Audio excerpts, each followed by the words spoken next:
Welcome to the Plume and Page.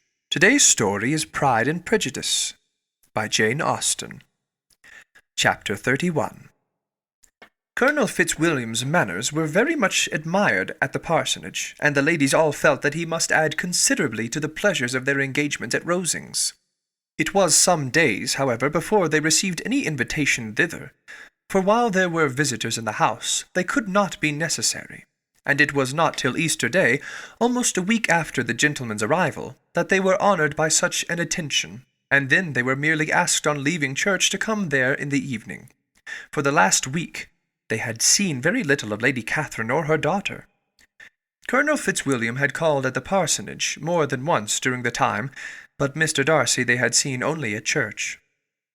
The invitation was accepted, of course, and at a proper hour they joined the party in Lady Catherine's drawing-room.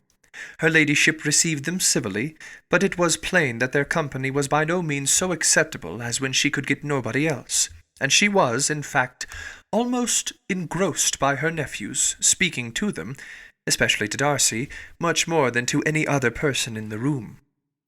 Colonel Fitzwilliam seemed really glad to see them. Anything was a welcome relief to him at Rosings, and Mr. Collins's pretty friend had moreover caught his fancy very much. He now seated himself by her, and talked so agreeably of Kent and Hertfordshire, of travelling and staying at home, of new books and music, that Elizabeth had never been half so well entertained in that room before, and they conversed with so much spirit and flow as to draw the attention of Lady Catherine herself, as well of Mr. Darcy. His eyes had been soon and repeatedly turned towards them with a look of curiosity, and that her ladyship, after a while, shared the feeling was more openly acknowledged, for she did not scruple to call out, "What is that you are saying, Fitzwilliam? What is it you are talking of? What are you telling Miss Bennet? Let me hear what it is." "We are speaking of music, madam," said he, when no longer able to avoid a reply. "Of music? Then pray speak aloud. It is of all subjects my delight. I must have my share in the conversation if you are speaking of music.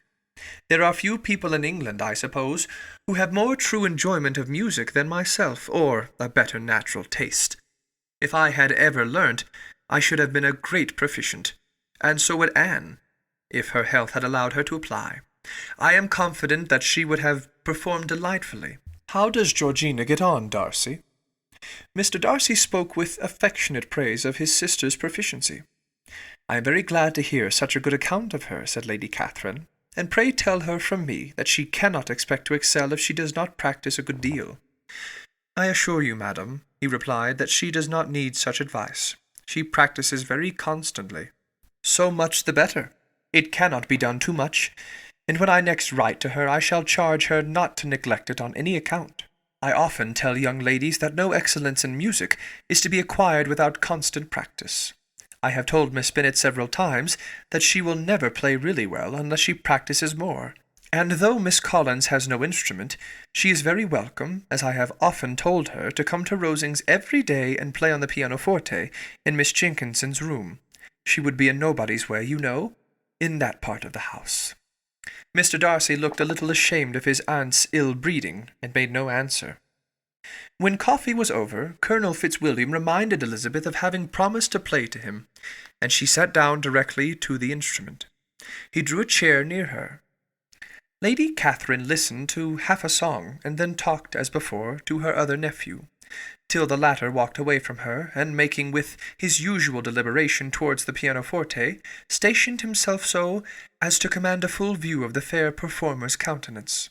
Elizabeth saw what he was doing, and at the first convenient pause turned to him with an arch smile, and said, "You mean to frighten me, Mr. Darcy, by coming in all this state to hear me? I will not be alarmed, though your sister does play so well. There is a stubbornness about me that never can bear to be frightened at the will of others. My courage always rises at every attempt to intimidate me." "I shall not say you are mistaken," he replied, "because you could not really believe me to entertain any design of alarming you.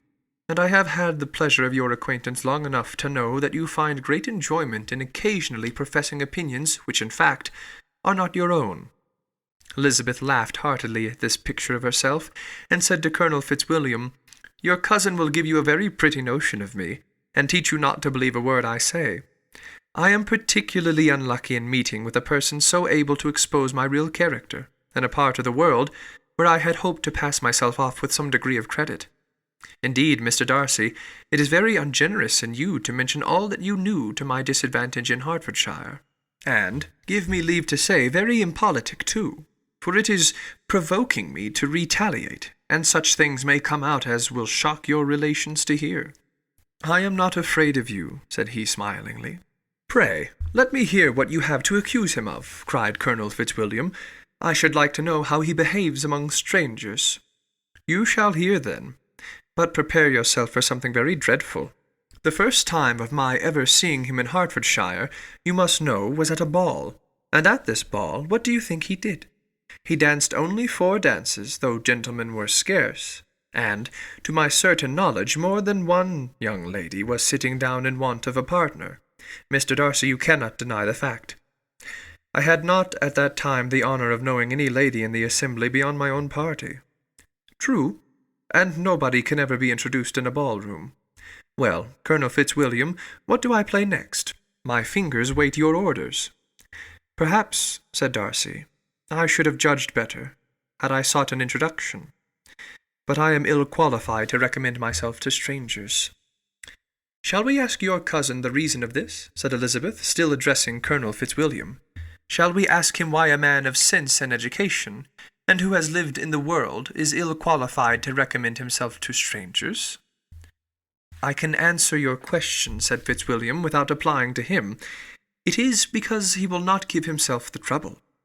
I certainly have not the talent which some people possess, said Darcy, of conversing easily with those I have never seen before. I cannot catch their tone of conversation, or appear interested in their concerns, as I often see done. My fingers, said Elizabeth, do not move over this instrument in the masterly manner which I see so many women's do. They have not the same force or rapidity, and I do not produce the same expression. But then I have always supposed it to be my own fault, because I will not take the trouble of practicing. It is not that I do not believe my fingers as capable as any other woman's of superior execution. Darcy smiled and said, You are perfectly right. You have employed your time much better. No one admitted to the privilege of hearing you can think anything wanting. We neither of us perform to strangers. Here they were interrupted by Lady Catherine, who called out to know what they were talking of. Elizabeth immediately began playing again. Lady Catherine approached, and, after listening for a few minutes, said to Darcy, Miss Bennet would not play at all amiss if she practised more, and could have the advantage of a London master. She has a very good notion of fingering, though her taste is not equal to Anne's.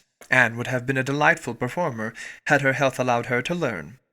Elizabeth looked at Darcy to see how cordially he assented to his cousin's praise, but neither at that moment nor at any other could she discern any symptom of love, and from the whole of his behaviour to Miss de Bourgh she derived this comfort for Miss Bingley, that he might have been just as likely to marry her, had she been his relation.